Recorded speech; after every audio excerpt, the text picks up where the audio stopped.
Running out of money is one of the biggest causes for startup failure, right? And often you've got first-time founders, they don't know what they're doing and they make mistakes, and the mistakes can be expensive, whether it's hiring a CMO or the wrong CMO or VP of sales, or expanding internationally too quickly. Everybody makes a lot of mistakes along the way.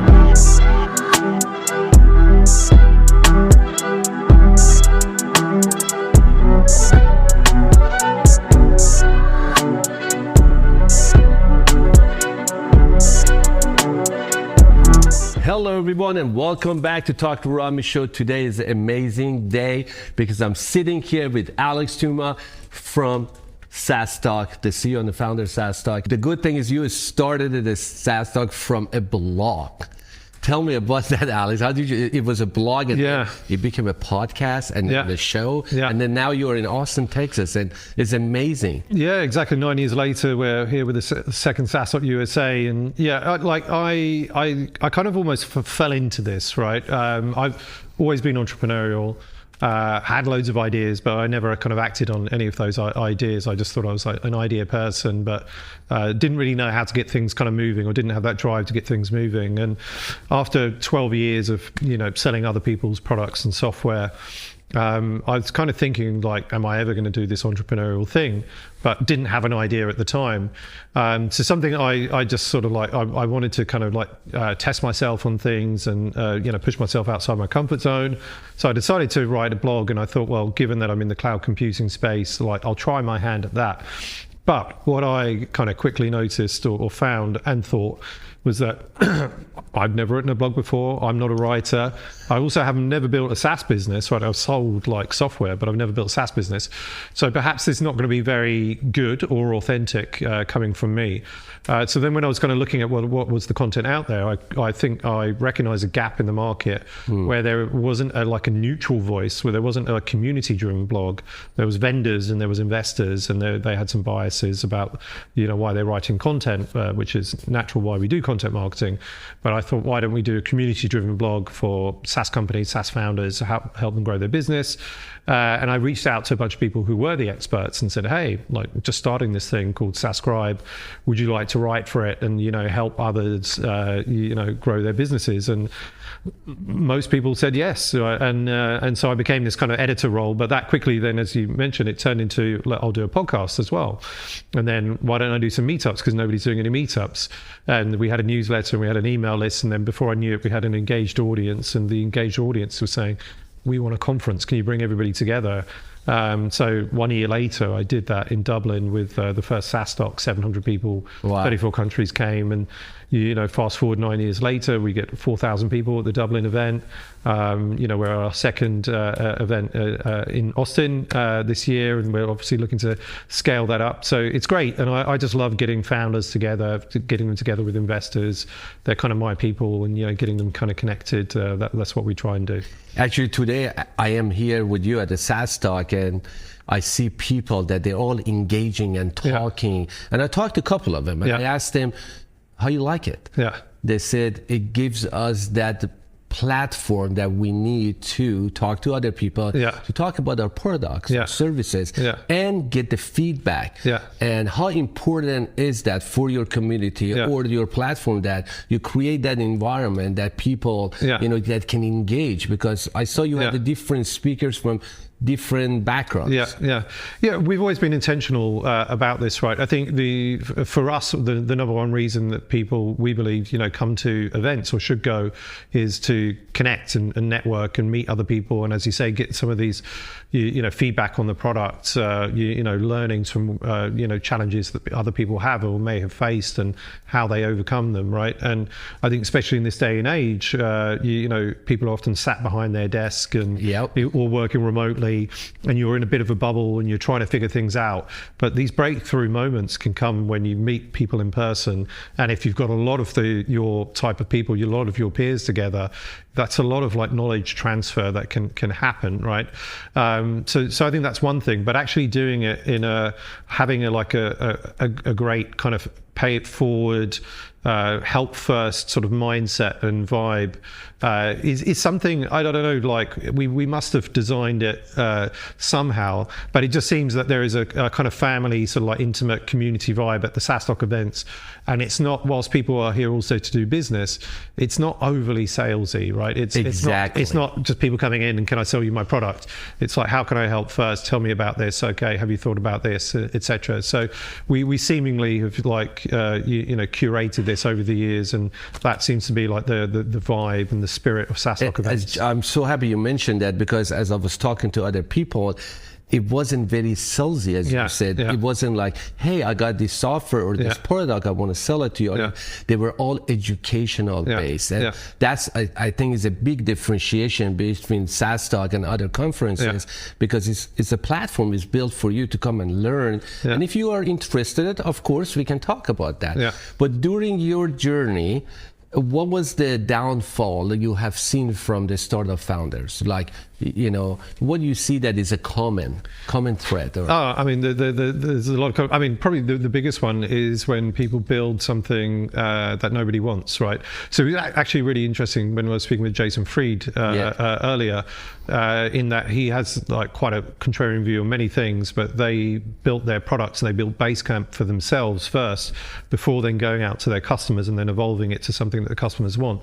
Now, typically, that would go against common advice to say, like, think of a problem, obviously maybe that you've had, but really, have this, do your customer development, build it before you build it, do your customer development, and then build something that people actually want, because more often than not, people might follow the Jason sort of Fried advice, where they build something where they've had a problem and they're building it for themselves, but actually nobody wants it.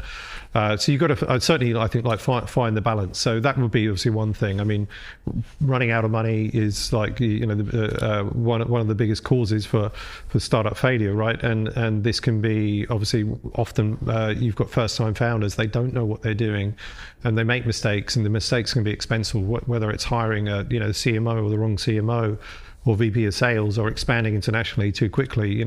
Everybody makes a lot of mistakes, along the way, and sometimes obviously these can be very expensive and kill the business. And in general, like, sales and marketing are always kind of like the biggest challenges, and that's why we're very much, I would say, leaning on go-to-market as like a big topic of conversation, across the stages and roundtables. And you have been into this ecosystem for a long time. Right now, is a debate is this. Everybody's talking about it. Angel investors or the VCs. And there's a big debate right now. Should we go with angel investors or we go with the VCs? What's going to happen with the VCs? What do you hear, and what is your feedback, really? So I mean, I guess what I see a lot of is, pre-seed and seed stage investments, right? And typically these are led by VCs. But what startups are doing are bringing in lots of angel investors strategically onto the cap table. So even if it's for a very small ticket, and when I say small ticket, like $1,000 or $5,000, investment from an angel investor, what the founder, and I think a lot of the smart founders are doing, they're taking that money because they want somebody that can actually add value. It's not the money that they really want. It's the value add that this person can bring, either by credibility, but also having them being somebody that probably knows the space that they're building this product in, so they can add some advice. So typically what I'm seeing from, like I would say, smart founders, is that they're having VCs lead, but they're having this sort of long tail of angel investors that are really relevant, and they're kind of more strategic. Let's have them on here. We could probably get a check for $200K from a follow-on investor, but rather have 10, great angels on than, this one investor that might not be able to add as much value. So I think what I'm seeing really is a blend of both. A blend. Yeah. But if you are an investor and you want to invest in the startup, which one comes for you first, people or product? Certainly at pre-seed and seed stage, I think it's people first, right? It's you've got to back the founder, believe in the founder, that this founder is amazing, that they're better than you, that they've got an incredible vision, the way I see it anyway, and that they're building something hopefully like that hasn't been done before, that's going to solve a problem in a new way, a big vision that you can kind of get behind, and you've got to have the conviction that founder is the best person, hopefully on the planet to solve that problem, right? And ultimately because there's not very many metrics at that kind of early stage, right? So I think product it certainly comes into it, right? But because you look at people, product, and the market, right? But at pre-seed and seed, it's definitely like people and that founding team. And there's a lot of entrepreneurs, I'm sure you have heard this, that they are afraid of that failing process. Yeah. But I always tell them that, failing is part of it. And I'm sure you failed many times. Yeah. And how did you deal with that? Was it like a stepping stone for you, or?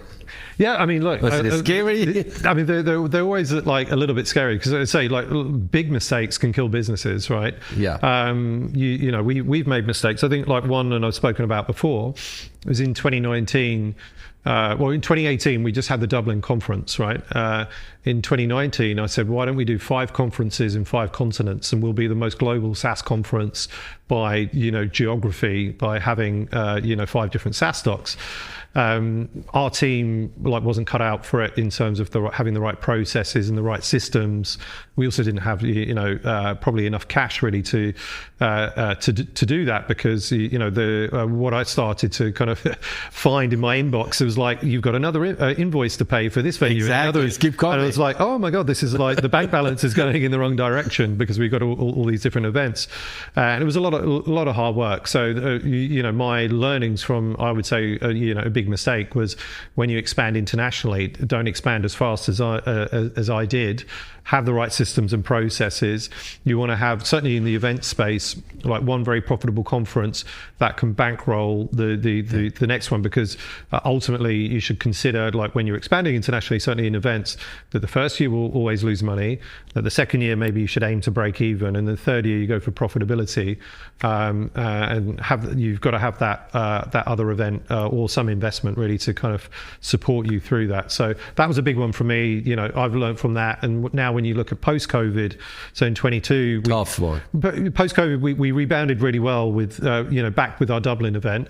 We've run that like twice, and we obviously now expanded into the US, but I'm not going crazy by let's go into Latin America, let's go to Asia as well. I think, once the US is established and, at the right scale, and then we have Dublin, also with more room for growth, then we can maybe consider, do we want to go into LATAM, Asia, and so on. There's a lot of startups there right now. They come into US from Europe. Yeah. From all part of the, UK, all the part of the, Europe.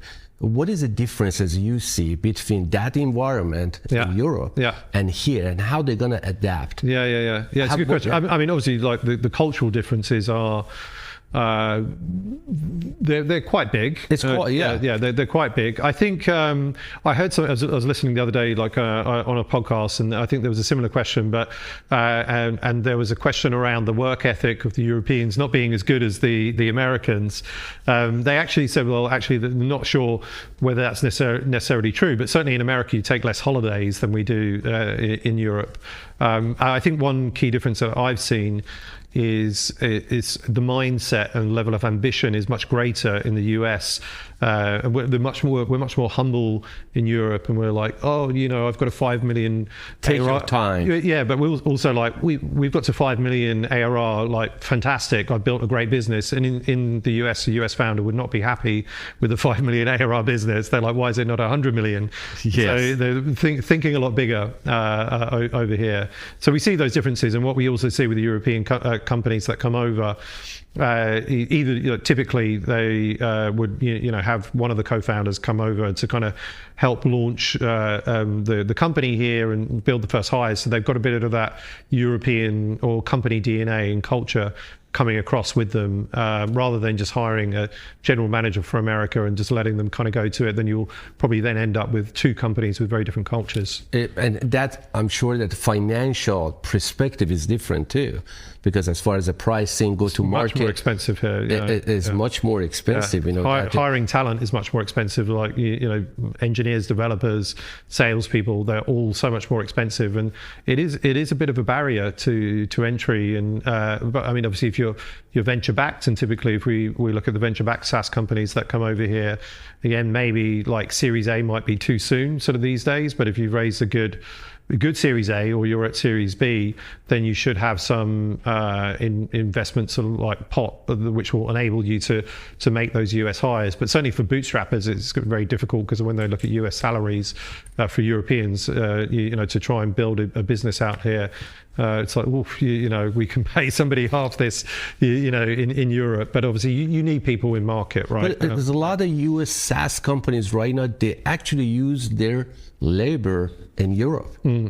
Like I have seen a lot that like their whole developers in Europe. Yeah. I guess. I mean, I think we've seen it sort of consistently that developing resources and talent is plentiful, like in Europe and other countries as well. And so, like in Ukraine and Central and Eastern Europe, you can get development talent for a lot cheaper and like build out those sort of like dev teams in in those specific geos and build out the offices. So I think it's quite common in Europe and perhaps the US as well, and maybe just have the go-to-market team as like US or focus. But yeah.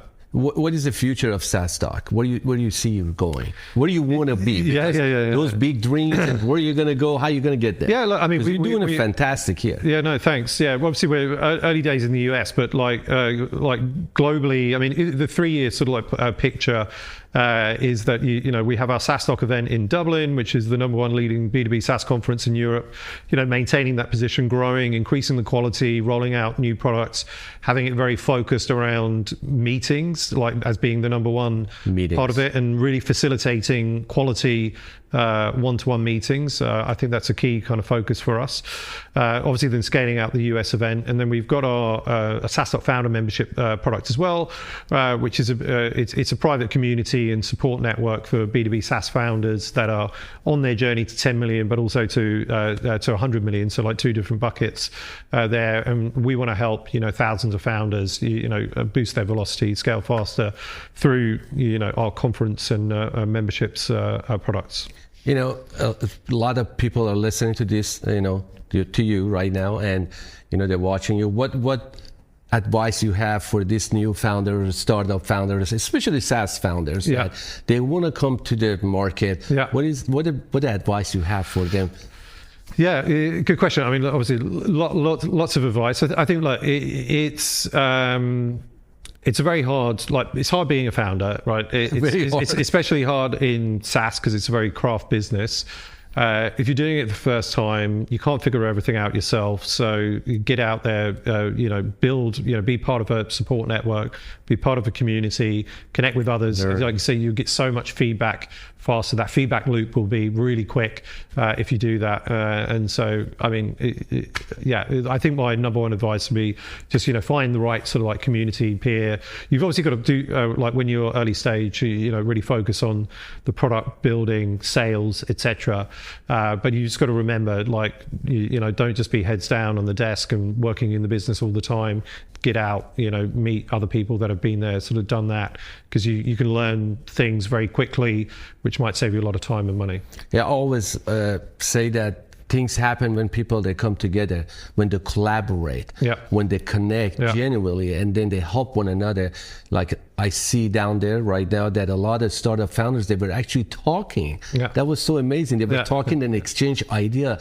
How about this? How about that? I think that's what we're missing right now, that create, as you said, that community, that's really transparent community, that people, they can actually talk and somebody listen to feedback, which is you give them that platform. But we are so happy you're in Austin. You always come back here. I know next year it's going to be stronger, better, but you done a fantastic job here. Thanks, Alex. man. Thanks. But thank you so much for your time, and keep working and keep helping these founders. We do. We love what we do, and we're looking forward to being back in Austin in 2025. Amen. Thanks, man. Cheers. Thank you.